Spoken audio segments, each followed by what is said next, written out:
name's David Vogelpohl, and what I'm going to talk to you about today is how you can use WordPress to scale your business and increase your commissions. Before I do that, I want to tell you a little bit about myself. I'm the VP of Web Strategy at a company called WP Engine.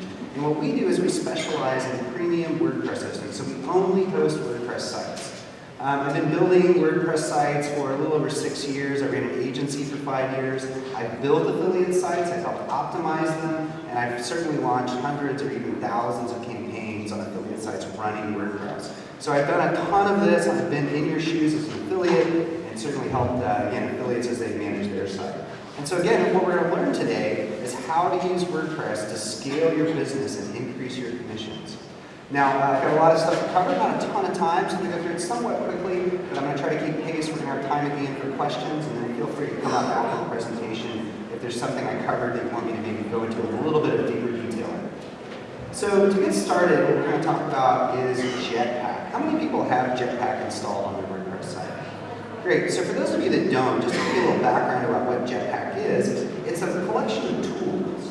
And it's really great if you're DIY. If you don't have a developer, if you're not hiring a developer, if you aren't a developer, it allows you to do things like add forms to your site, share buttons. It also has an uptime monitor that will give you alerts if your site goes down. And it allows you to easily integrate in things like Vogelpohl, which makes automated backups of your site.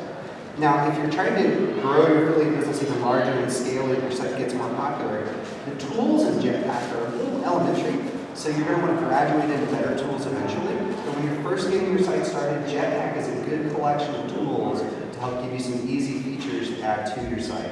It is also built by a company called Automatic, which is owned by Matt Mullenweg, the gentleman who actually invented WordPress. So it's really very well integrated with the WordPress CMS. Another plugin I love a lot is called Opt-in Monster. Anybody go to the six-figure blogging session earlier with Syed and John Chow? So Syed Balki is an affiliate who runs a site called WP Beginner and a bunch of other affiliate-oriented sites. And he made this plugin, Opt-in Monster, and it's used by huge brands and online marketers. And in addition to basically giving you opt-in forms for your website to help build your email list, it has one really cool feature that I love. And what happens is when your visitors scroll up to the top of the window to close that tab, it senses that and will do a pop-up right before they're about to exit the site. And it's very, very effective at collecting emails and adding them to your list. They also have some CRO, conversion rate optimization features, and A/B testing and so on and so forth. But Opt-in Monster is a great plugin to use in WordPress to help build your email list. Another interesting thing that happens with affiliates is we all, especially content, review sites, things like that, is we write our articles, we SEO them, and then we post them on social media. And that's about it, right? We hope that the long-term value of that page is SEO. But you can actually repost those old articles. I don't know how many affiliates I've counted that don't repost their old articles. Those articles still may be relevant. And so one plugin I like to use for that is Revive Old Post. It will schedule posts to social media, Twitter, LinkedIn, and Facebook, based on your old content. And there's rules that you can apply in there to prevent things like announcing our 4-year anniversary, right? You don't want to announce that next year. So there's rules and settings within Revive Old Post that will allow you to help prevent that from happening. But this is a great way to get value out of your old assets, out of those articles that you've written before. So use Revive Old Posts to, again, kind of revive those old posts that you're no longer promoting on social media. Another plugin I really love, and this is something that I see a ton of affiliates don't take advantage of, is Ad Rotate. Now, Ad Rotate is an ad management plugin. And there's all kinds of ad management solutions and services and so on and so forth. But what I like about Ad Rotate is it allows you to create what are called ad units on your site. So one ad unit, for example, might be a 300 by 250 banner, or even a text link, one-word link in an article. And creating the ad units is super easy on the back end. And then you can inject them into your posts or into your sidebar using a short code, a tiny little embed code, or a widget area in the back end of WordPress. So now you can A/B test your affiliate offers on the pages that you're running. You can schedule those A/B tests. So you can say, run this ad over the next 2 weeks. And then as it's getting close to the end of that scheduled ad run, Ad Rotate will also email you when it's about to end. So it's a really smart way to help manage ads on your site. In other words, you're not having to manually go in and replace ads. It'll rotate through your different offers and allow you as an affiliate to make sure you're honed in best offers for your content. Another tool that I really love, I'm addicted to this one, there's a bunch of services like this, but I like Full Story. What Full Story does is it records a video of people surfing your website. So this isn't a heat map where you don't have any context to order, right? When you look at a heat map, you're like, oh, the attention is on this part of the page, and then some of the attention is here, some of it's there. But there's no concept of order, right? You don't know if they went to the bottom or went to the top because they didn't get the information. Heat maps also don't give you a view into visitors that might jump off to other parts of your site, right? You look at a heat map on one page, you don't know the full story or full journey of the visitor as they go through the site. And so Full Story is just a little bit of embed code you put on your site, and it records videos of people's mouse movements as they review the site. The best thing about Full Story, and a lot of the services do this as well, but it allows you to segment the videos. So you can watch videos of visitors on your website that came from Google who clicked on an affiliate link. Or you can watch segments of videos of visitors who came to your site and didn't click on the link, or who visited these pages and subscribed to your email list. Whatever it is you're trying to get them to do from the source of traffic that they came from, Full Story allows you to segment that, and will give you some really, really good ideas on what to test or fix about your site. Right before the session started outside, I was talking to a gentleman, and he was telling me that he was watching some videos of another service provider, not Full Story, and was discovering that some visitors were having issues checking out on one of his sites. I've watched videos and noticed 404 links and so on and so forth. So it's not just about conversion rate optimization and getting ideas for A/B testing, but it can also be about usability and making sure your site is functioning properly. Theme providers are also an interesting issue for affiliates. A lot of affiliates, of course, you guys are DIYing your sites. So what I wanted to do was walk through some theme providers that provide themes that make it easy for affiliates to create websites. In other words, you don't have to rely quite as much or at all on a developer. One of my favorite ones is App Themes. App Themes makes a theme called Clipper. And Clipper allows you to quickly create a coupon site or a section on your site that promotes coupons. Now, if you couple Clipper with a service called FMTC, and that stands for Media Coupon, they have a booth here at Affiliate Summit, they're around. But what FMTC and Clipper does is it allows you to create a curated site. So FMTC takes your coupon links from your affiliate networks and a feed, and they auto-inject it into Clipper to instantly either give you a complete coupon site or a coupon section of your current site. So if you see sites like Tell Me Not, for example, Clipper allows you to have that kind of functionality on your site or create a similar site for your own site. Woo Themes is another interesting one. So I'm sure you guys have all heard of WooCommerce. It's the #1 e-commerce plugin in WordPress. Well, there's a setting in WooCommerce where you can turn off the shopping cart functionality and change it into an affiliate model. So instead of when you click the buy button, it triggering the cart to pop out, it will actually allow you to replace that functionality with a link to your merchants. So you can create a shopping experience on your site, or an entire site, again, with a shopping experience, so you don't necessarily have to sell the products. You can actually use them to showcase in category pages and product pages and then link off to your merchants. So Woo Themes and WooCommerce is a good fit for that. StudioPress, great themes for content sites, review sites. A lot of their themes are focused around content. They're also, I believe, Affiliate Summit. They often are, maybe are today, but they're actually a really good theme provider. The agency I ran, we were a certified partner of theirs. We really like their themes, very good with SEO, responsive. The people behind it are very, very smart. OptimizePress is another good one. So OptimizePress works really well when you use it in combination with a plugin called Wishlist Member.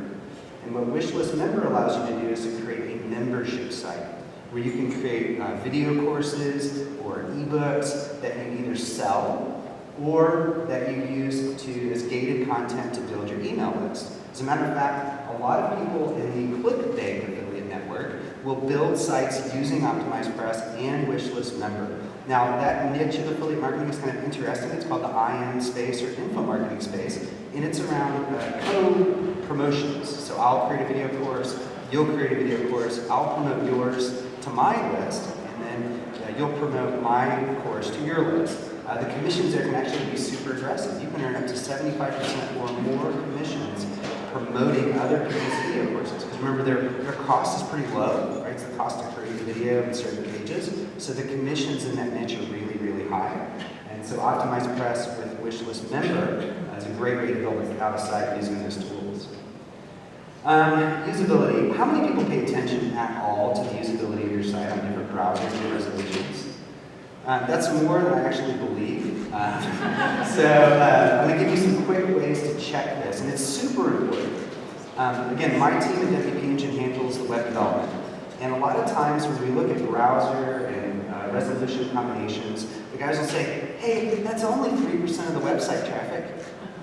Only 3% use IE9. Who here wouldn't want a 3% lift on all their future sales? If I could have my developers spend half a week or a week or even 2 weeks fixing my site to work well for 3% of my traffic, I'll do that all day long, right? If you get this kind of infinite, or not infinite, but like kind of ongoing 3% lift, of course you would do that. So don't think about it in those terms. It's not just 3%. Holy cow, it's 3%. So the way that you can deal with this, now keep in mind, tweaking your website for the different browser and screen resolutions and all that kind of stuff can be kind of geeky, right? You might need a developer for help. But the techniques that I'm going to show you right now won't help you with the technical part, it'll help you to identify where your holes are at. And then you can then dedicate your developer resources to fixing those holes. So the first one is a custom Google Analytics template that I built. And if you go to wpeng.in/lookgreat, you can install this custom template in your Google Analytics. And it will give you a breakdown of all the visitors on your site and their device, browser, and screen resolution combinations, and you'll be able to, using your calculator, determine what percentage of each of those combinations that particular visitor set represents. So you'll be able to say that people on XP using IE10 represent X% of your customers. When you have that list, and it's pretty much ready to go right there when you run the report, but when you have that list, now you know what to check for, right? The combination that makes up 25%, maybe that's your top one, that's the one you address first, and you kind of go down the line. When you have the list, though, you can use this service called crossbrowsertesting.com. And what cross-browser testing does is they actually have devices where they can run your site, and you can actually serve your site on a certain Android device in a certain resolution using a particular browser on the Android device. So you can actually go through your entire site as if you had the device. You don't have to have 50 phones and 40 laptops and all this other kind of stuff. You can just use cross-browser testing for that. Another cool feature that they have is they'll actually run your pages, a particular page or pages, through all the devices you identify and take screenshots of them all. So that way you can quickly run through and look at the screenshots and see if you're visually rendering in the right ways. Now, of course, you still want to make sure like all your buttons work and things like that. But we actually use techniques like this on our site to help increase our overall conversion rates. Because again, certain combinations, things might not quite work well or whatever. And so we do this through our QA processes to make sure that our site is as optimized as possible for conversion. This tip, I even contemplated not even putting it in here because you guys have probably heard this 500 times already today, and you'll hear it 500 times already in the conference. But the best plugin for SEO with WordPress is Yoast SEO. WordPress, when you install kind of the core WordPress, the default variant of it, does not have things like a meta title and meta description field. Though in the search results, it's the title a little blurred. And Yoast has those components. So the first thing I do when I set up a WordPress site is install Yoast. Now it has lots of other advanced features. It helps you control the way your URLs work. There's SEO components for video SEO. It also, again, I wish this was part of WordPress core, but it also allows you to include open graph data for your pages. And open graph data is like the meta title and description that you use for SEO, but it's for social media. And it also includes a title and a description and an image. So when you share your site on social media, if it doesn't have a good image that pops up and the title and short description looks a little goofy or isn't there, you can install Yoast and configure that open graph data to make sure that you have powerful social shares, right? It's not these cheesy things without images and bad words. You can actually put some thought behind it like you might with an SEO strategy. The other thing that's important for your site is speed. Now, speed has two primary components to why it's important. The first is SEO. Google has come out and said that site speed, and that's their word for it, is a factor in the algorithm. So it is part of the overall algorithm that determines your rankings. There's some indirect components. So for example, your bounce rate will increase the slower your site is. The time on page and all these kind of things, which means that people are less likely to link to your site. We all know links are good for SEO. But even more important than all that, in my view, is the conversion rate.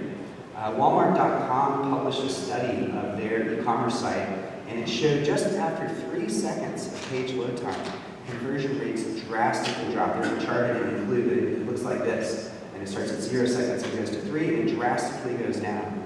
And that's important because, just even a few seconds of page load time can influence the amount of money that your site can make over a long period of time. So speed is actually really, really important. And now I could go on for probably 2 hours on speed, but I'm going to give you 3 quick tips that will help you make your website faster today. The first is to use the managed WordPress host. Now I work for one, so I'm shill, so take that with a grain of salt. But I'll explain why I gave this tip, despite the fact that I'm shill. Managed WordPress host only hosts WordPress. So all of our caching layers, all of our traffic routing layers, storage layers, CDN, all of that stuff is specifically optimized for WordPress.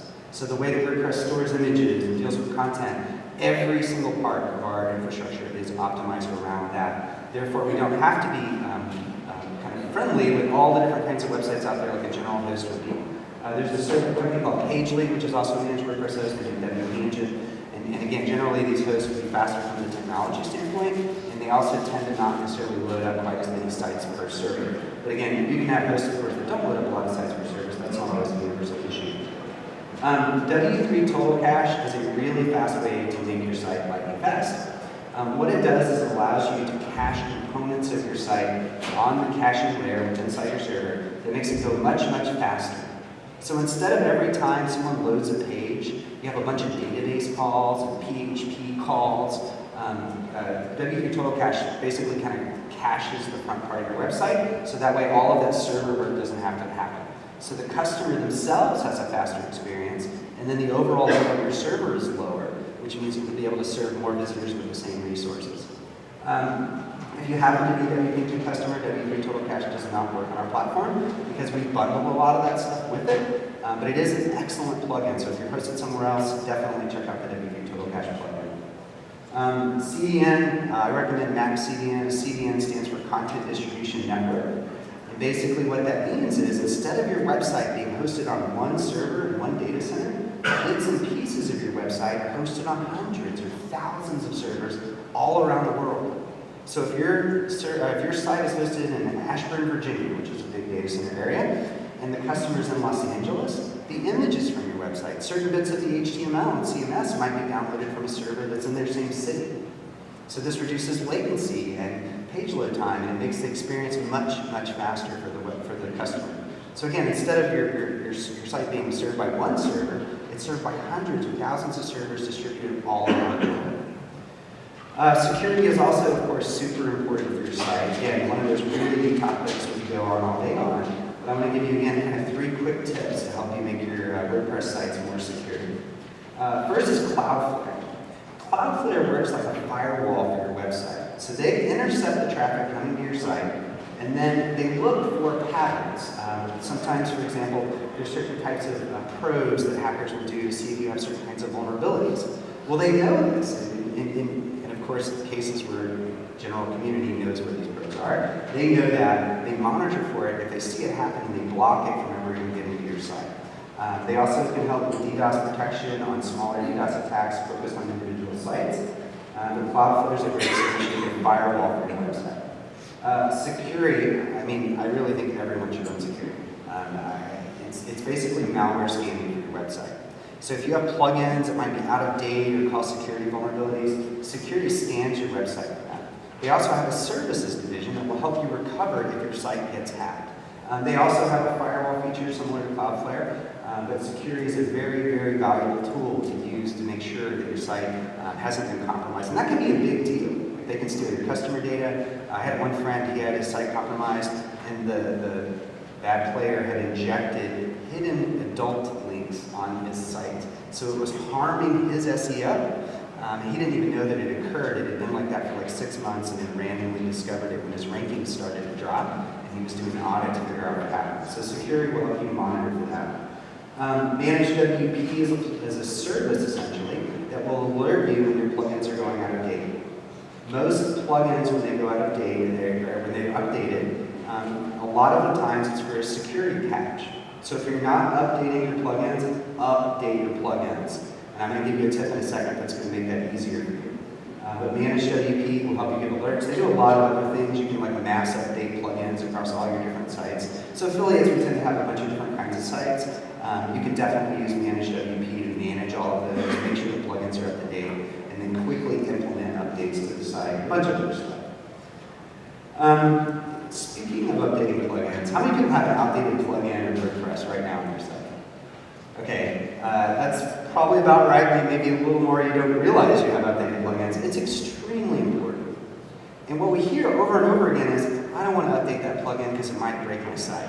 Well, yeah, it might. My experience is probably about 8 times out of 10 it doesn't. 2 out of 10 it probably does. But it doesn't matter because, again, if those updates contain a security update, who cares if your site is broken if it gets hacked?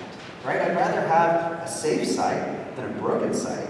I'd rather have a site that keeps my news list secure, or doesn't inject malware, or doesn't have hidden adult links, right? That's important to me. And so one tool that you can use for that is WP Stagecoach. And what WP Stagecoach allows you to do is to instantly create a copy of your website where you can go and update the plugin and see if it breaks, or implement new features, or install a new plugin, or change the design, or do whatever you're going to do. Don't make changes on your live site. Make it in a staging instance. And then with WP Stagecoach, what you can do is you can then push those changes to production, push them live. And then, of course, if you've still made a mistake, you can roll back to the previous version. You can also use WordPress for backups. So WordPress will make kind of automated backups of your site. Again, to kind of give you those recovery points. So again, as you're kind of cowboy coding going in there, making changes to your site, WordPress will have automated backups. Again, if you're a WP instructor, technically you don't need either of these because we bundle this stuff in. But obviously the Great White Vogelpohl doesn't necessarily bundle all these things in, so I want to make sure that everyone was aware that these services existed. But again, great solution for staging instances, and again, testing plugin updates and new changes. And then WordPress will automatically do updates. By the way, WordPress also, backups. WordPress also integrates with Jetpack, that plugin I mentioned earlier. And WordPress is also owned by Automatic, the company that's owned by Matt Mullenweg, who's the person who essentially invented WordPress. So this is Optimized WordPress like a super affiliate, and we definitely have some time for questions. Yes, ma'am? So you were talking about speed, and you were talking about caching pages through total cache. I assume that might be something that generates like an HTML version of the page to eliminate PHP database. Is that faster? Is that optimization layer worth it if you already are on the CDN? How much optimization bang for your buck do you get for that conversion? Okay, so I'm going to repeat the question so everyone can hear. I'll summarize a little bit. So the question was, W3 total cache essentially caches kind of the HTML stuff on your site. If you have a CDN, do you need W3 total cache?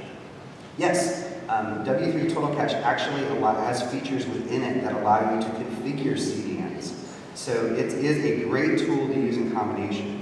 Now, the kind of general explanation of why that's true is that W3 total cache is really more, other than the CDN settings, is really more on the server side, where the CDN is that network of servers that distributes it out. So on the server itself, there's calls that are made to the database and PHP calls to help build the page. So W3 total cache helps reduce those number of calls on the server. But that's still, CDN, its value is, it might store your images out in the CDN cloud or other bits of your website. So yeah, using them both in combination absolutely will help your speed. And again, it's such a big part of the integration. Again, W3 Total Cache includes integrations for CDN providers in their settings. Yes, sir? One of the problems I have with updating the site, I have several, and that brings me to the question of having a multi-site installation. And also, multi-site, a question on that, multi-site, how does that affect speed? So that's it's a pretty deep topic, and again, I'll repeat the question. So the question was, if you use multi-site, which is a way of managing a bunch of WordPress sites kind of in one view in a sense, does that affect speed was one question, and then the other question... Or that kind of, would that make it easier to update? Would it make it easier to update? Yeah, so on some level it would, because multi-site is kind of a one place to log into to manage all of your different sites. Managed WP can also help with that. So if you use Managed WP, multi-site's kind of it's a deep pool, right? When you get in multi-site, again, it's a feature kind of within WordPress, but it's a deep pool, meaning it can add complexity. It can make it, in some senses, a little more difficult. It depends on what you're doing. But typically, I would only recommend multi-site if you had a specific kind of use case, and it would be on a case-by-case basis about determining whether that would be a good fit for you. From a speed perspective, I haven't explored it on that level, so I'm not sure. I don't believe it affects speed, but again, multi-site would be more a specific use case, and it'd be difficult to generalize. So, yes, sir? You mentioned wishlist member earlier for Optimize Price. Is that a plugin that works with any theme, or is it only specific for Optimize Price? Yeah, so the question was, does wishlist member work with anything? Generally, yes. And most of these plugins, like WooCommerce, and wishlist member, and BuddyPress, you can pretty much pick anything you want. Now, some of them will work better with them than others, meaning that they've already incorporated the types of views that plugin supports into their theme. So, for example, you could go get a StudioPress blogging theme and run it with WooCommerce. But again, you're probably going to have to do more customization. And if you get a WooCommerce commerce theme that also goes with WooCommerce. But wishlist member is pretty flexible. It's theme agnostic, so it works with all kinds of different themes. Yes, ma'am? You mentioned, I wasn't sure if this was with OptiMonster, but what did you mention between OptiMonster and AgroTape about refreshing old books? Related, Revival Post. Yeah, thank you. The question was the plugin of Revival Post is called Revival Post. Yes, sir.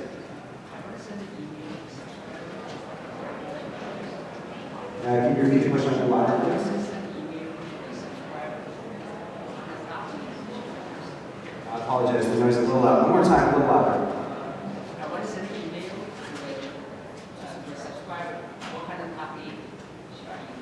What kind of plugin to send emails to subscribers? So WordPress, I personally don't use as an email broadcasting engine. I'm sure there are plugins out there, but I would recommend a service like MailChimp or Aweber or HubSpot if you want to broadcast emails. I don't use WordPress for that. I don't personally think it's a good fit for that, so I normally don't recommend it. But if you have forms, you can configure the forms to send certain kind of emails in response to people submitting them, and that's about the extent that I use WordPress for doing that. I think we have time for two more questions. Yes, ma'am.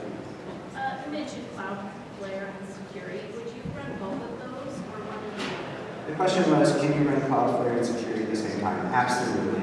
Again, security has that kind of firewall feature. Cloudflare is a little better on the network level, so you can absolutely run both at the same Would time. you recommend that? We run both at the same time, so in that sense, yes. I think it depends on the case-by-case basis. So if you have the engine, I don't need to install those? It depends on the account. Our base account, I don't believe, comes with Cloudflare. We do run security on pretty much all of our installs. It just depends.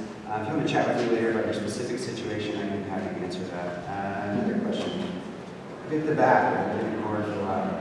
With regards to speed, how many plugins is too many plugins? I love that question. So the question is, in regards to speed, how many plugins is too many plugins? There's not a magic answer to that, right? Just one plugin that's a bad plugin can be too many. Generally speaking, you want to reduce the number of plugins you use on your site. It's like an old computer, right? As your computer gets older, you install more and more things, the slower and slower your computer gets. For your website, can work the same way. If you install a plugin to add social share buttons on your pages, you don't need a plugin for that. Like, all you have to do is go and edit the template file or the widget or the menu area and put in the embed code from Twitter or Facebook or whatever it is you're using for the social share button. So you don't always need a plugin to do things like that. But if you have 100 plugins or something like that, I would be eyeballing them really, really carefully. The other thing, of course, is that plugins can introduce points of failure, right? If the plugin developer doesn't update the plugin, or if it gets aged, that can sometimes introduce security vulnerabilities and things like that. So you really want to pick plugins from trusted sources, well-known developers like Yoast, those types of things. But you want to be careful about the number of plugins you have on your site and really the quality of them. At WordPress.org, you can actually scan and look for reviews and how many are downloaded, and you can see it over time, so you can monitor and see if those plugins are good. Yes, sir? You have some inactive plugins. Is there any danger in removing inactive plugins? The question is there danger in removing inactive plugins? No. If they're inactive, they're not affecting your site. As a matter of fact, I recommend that you do delete them. I don't like leaving a bunch of inactive plugins in there. It just increases the size of the code base. I don't have direct experience with this, but I also understand that there can be some performance issues even if you're inactive. So if they're inactive, I mean, they're inactive. Like, why not? It doesn't hurt anything. Now, you may be concerned if you have data that somehow that plugin has been controlling, you might lose that. But if you're not concerned about that, that should be it. So that is it on time. I will be around and happy to answer any questions. We also have a booth, so if you don't get a chance to ask a question here, I'll be around there for the rest of the show. Thank you all for coming to advance.